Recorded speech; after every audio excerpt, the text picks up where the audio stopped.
Dead big altar, but we always keep these smaller altars up during the year.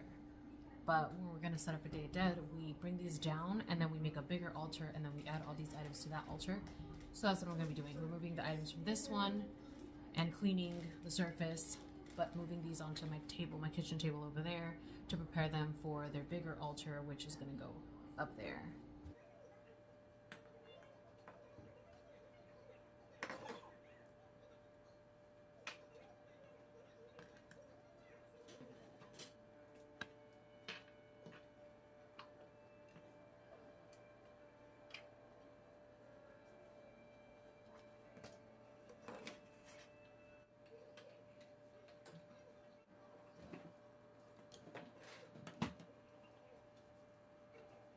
So I've already started removing some stuff. This is usually where we keep our herbs.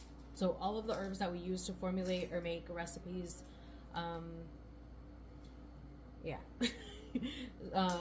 So yeah, I started moving some of the 64 ounce and 32 ounce mason jars down here and here.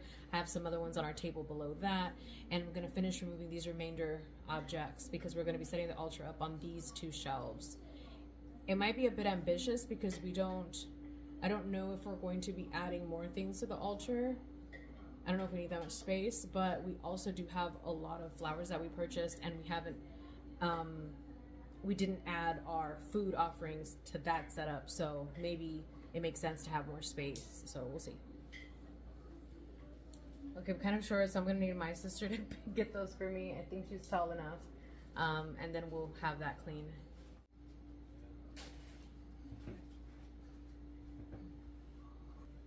So now that everything's clear, we're gonna clean it. So we got this rag, we're just gonna dust it off real quick. Then we're gonna go in with Florida water, and we're gonna go ahead and wipe down the surface with Florida water as well. So I like to put or rebottle my Florida water in a sprayer bottle with a label that's already fading. I use that like dumb chalk paint marker, but I like the sprayer because it's gonna smoothly mist over a surface, so it's gonna cover more area, and this is just concentrated. I occasionally will put in crystal or crystals in here, as well as other ingredients. This one is just plain Florida water because that's all I want for this specific purpose. I see her.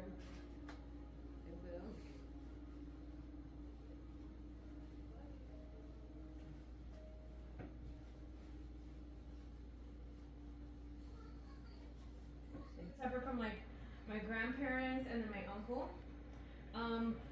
Now, are there pictures of any other like deceased that we want to add that we haven't?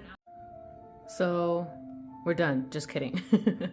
We're gonna be putting that up there, but I'm gonna need my sister's help because once again, vertically challenged over here, and I am gonna be pinning that in place because it is heavy and I don't want it to move or to accidentally fall. Oh my god, the focus. So that's where we're at right now, and we're also now having to pull a picture for my cousin that recently passed away because obviously he was not on our previous altars, and I also wanted to pull a picture from another one of my uncles whose picture we've never had, and we're trying to track one down so we can add him. Yeah. Now this altar is in my room, and you've probably seen it in the background of a few of my videos. This one is not getting dismantled and placed on the general big altar because this is the altar dedicated to my great-grandmother, and she is someone that I actually work with and do magic with. She is actually someone that I am working with in my practice, so she stays here, and I actually need to clean the altar and refill her water. It's almost empty, and give her some more of her alcohol, and then that right there is a rosemary bundle that I made from the rosemary plant that I used to have. And I wasn't even recording! That's crazy! Oh my gosh. I wasn't even recording. Now I don't want to talk. Now I'm angry. Oh damn, this is hard to pierce. Pierced her. Now that we've pierced her once. So we got a lot of stuff going on right now. Oh my God, what's happening over there? Anyways. Never fails. I'm going to show you guys what we're up to. So you can see what you're doing on here. No, because I'm not sure I know what I'm doing. Well, as long as you don't talk. That's fucked up. Okay, mira. Pica, pica, imagine. Pica, pica. Is it gonna come out? Ah, damn, se me quedó acá. See, I need a needle for this so they could go through so we could do this. Oh, I see what you mean. Because this one's so big and so thick, it removes the yarn. And why doesn't it... How did you even get that one? Because you see how it's thinner? Uh-huh. So it's not as dense. So I could actually hook this to here and it'll go through with the yarn. But this one's so dense, it pulls the yarn off. I think...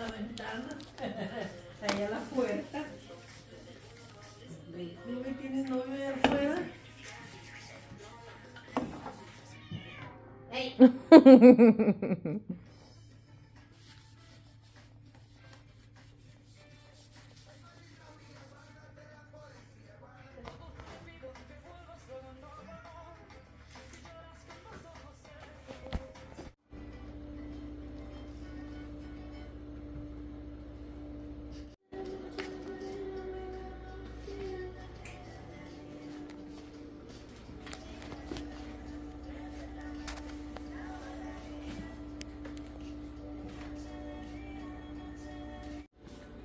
Here's the fishy. And the flower for the fishy. Oh.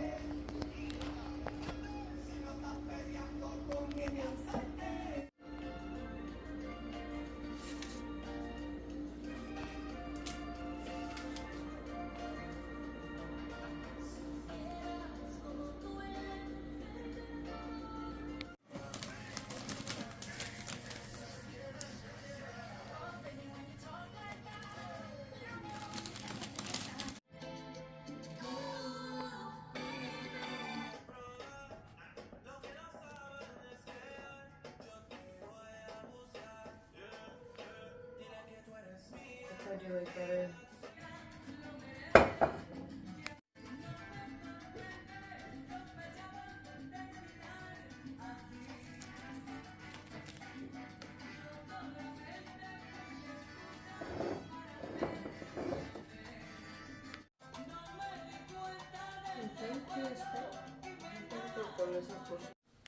Okay, so we had to take a third shelf because we realized we have so many things and we weren't gonna have any room left over for any type of food, ofrendas, offerings, and even then it feels a little crowded.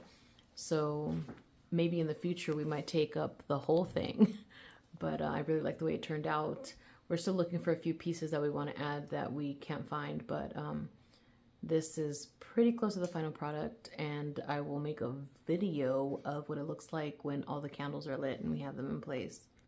So I lied when I said that we were done, or even close to done, because we finally were able to find our papel picado, oh my gosh, which is perforated paper. And we're gonna use this to add to the altar. These all come with different signs. I mean, signs, wow. Designs. Yeah, you can tell I need to go to sleep soon. They're beautiful. A lot of them have skulls on them.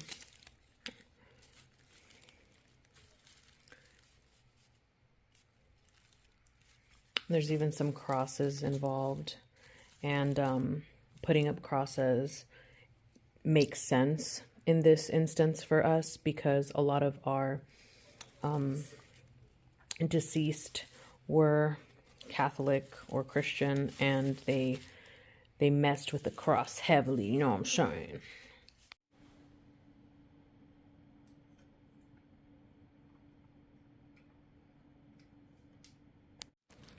Also made paper flowers, just tissue paper, very simple. These are also going to go up on the altar. Made 2 yellow ones. I'm going to try to do it with this material. I don't know what that's going to look like because this is my first time doing this. So we will see.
Dude, what the fuck is a hanger doing up there? That's what we used to do the IV for Rocky. Oh, but what is doing it up there though? My dad probably. Oh my gosh. Anyways, finished doing the paper flowers or special cellophane. I think it's cellophane. I don't even know what it is, but made those flowers, which are another type of offering you can do on your altars, and it's also really pretty. So we haven't put them up yet. We're probably going to put them up tomorrow because it's really late and we have to do stuff still, not in regards to that. So we're going to continue tomorrow. And then in the evening, night-ish, is when we're going to light up the altar with all the candles and have, hopefully by then we'll have more offerings to add to the altar and commune with our dead. Okay, so maybe I'll look a little bit messy, a little bit bummy, but it's been a long ass day. This situation is hilarious and has been going on for a while now, and I have not had the time. Okay, I've had the time, but I definitely am not prioritizing my nails right now. And it's the same case on both hands. It's hilarious. Anyways, I wanted to come on here and say a few words right quick. I'm just so proud of how much my family has grown as a unit these past couple of years, but specifically around spirituality. And, you know, I don't try to impose any of my beliefs on them. We try to have discussions where we try to see as many sides as our intelligence allows us to see. None of these discussions ever get too crazy because we all try to treat each other as adults, but sometimes things get a little heated. Anyway, what I'm really trying to get to is just the happiness that I feel when not only am I able to keep altars in my living space, in my kitchen space for, you know, our beloved dead. I mean, it's also obviously my mother and my father and my grandmother's beloved dead, but that was like never their thing. It was mainly my thing and my sister's thing. So for them to not try to like stop us from doing that was a big step, but in the beginning it was a little rocky. We did get asked, why are we doing that? Or why are we putting things there? Or, especially in the beginning, like, why are we doing this when it isn't the time that people usually do this, which is right now, you know, for the Day of the Dead. And for us at that point, instead of feeling attacked, we just kind of spoke from the heart and said, you know, these people meant a lot to us, and they didn't argue with us about it. They just let us do that. And then as the years have gone by, we've slowly become bigger and more elaborate with the things that we do. And like I said earlier, or I think I said earlier, we have altars up all year round that represent our ancestors. With the exception of the one that I have here in my room, those are open for everybody to see if they come into our house. It's obvious that it's some kind of an altar because they're portraits of people that have passed away. There's candles, there's incense, sometimes there's food, and it's set up in a specific way. It's just nice to have them not only accept that, but also let us celebrate it even bigger every year, with this year being the biggest in terms of the size of the altar. And we didn't tell them, oh, is it okay if or anything. It was like they expected us to make one. And that was such a nice feeling, because in the past we felt like we were tiptoeing and we were trying to just basically say, this is our home too. We are sharing this home. We are all adults. We should all have spaces where we can do certain things, right? And you know, we're a little late with the setup. Usually we like to set up in October, but we were late with the setup because there's just been so many things going on. And like there's a lot of things that I missed out on that I wanted to do because of like I said, so many things going on and the state of the world, and feeling guilty for possibly celebrating things. And I say that because it's not like I even wanted to do certain things. Like there's a lot of things that I typically would have loved to do during October and Halloween time. And this year I was like, I don't even want to do those things. Like it just doesn't feel right. That's just me, you know? But yeah, we were a little late in the setup, and I thought it was the cutest thing when my mom was like, I thought you guys were gonna set up the altar. Like the Day of the Dead altar. You guys said you were gonna do a bigger altar. And like I was trying to like have this serious conversation with her without like looking so like happy and giddy, because I was just like, yes, she's not only being okay with it, but she's looking forward to it, and she wants to, you know, at least experience it. And that just really, really filled my heart. And then she started discussing with us, like, where should we put it? Should we put it in the living room? Should we put it here? Should we put it there? And our decision of where we placed it has a lot to do with the fact that we have pets, specifically two very crazy cats. So we chose a very tall, high space that they can't really get to, for that same reason. So ideally, I would have loved to have an altar from the ground to the ceiling. And maybe in the living room, even the kitchen's fine. I love the kitchen. There's so much warmth and love and community that happens in our kitchen. So, you know, there's nothing wrong with putting it in our kitchen. But in the living room would have been nice too. But right now we're a little crowded in the living room. And then our aunt is staying with us this entire week as well. So she's got the couch right now. But I love the location. I love the way it came out. I can't wait to finish at the finishing touches. I think I'm just going to take like a picture of it and write a few words, post that on Instagram. But you already know, if you're on YouTube, you're getting all the exclusive shit. You're getting the shit that some people on Instagram don't even know about, and probably won't know about unless they like look for me on here. Because this has just become, I don't even know what to call it. I don't think I have the words for it. But YouTube is a huge part of my healing journey. I feel like it's a testimony to myself, you know, obviously to others and whoever's watching too, but specifically to me, because, and I think we've all been there, you know, you do certain things and you forget that you did those things. And when you see yourself in front of these new obstacles, you like forget who the fuck you are. And I'm like, nah, we ain't doing that shit.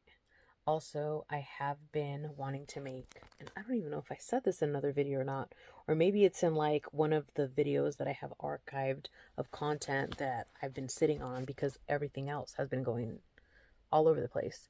But I have been planning and want to film a remember who the fuck you are spell. That's something that I've been thinking about for quite a while. And the way that I've been running my my life lately is, if I keep thinking about something, and regardless of all the shit that's hitting me in life, and I keep thinking about like, and it, oh my gosh, if I keep thinking about something, regardless, despite everything else going on, as time passes, and I can't get that out of my head, to me that's a sign you got to do that thing. Like, you had time to forget it. You had time to put it to the side, to delegate it, or whatever you could have done, and you didn't. And it's still there, nagging you. That means get your ass up and do it. That's worked pretty well for me in my life, so that's why I do that. Yeah, I think that's all I wanted to say. I just wanted to share these things before I forgot, because tomorrow's going to be a busy day as well, and I don't know how much I'm going to be able to say or not say for the YouTubes.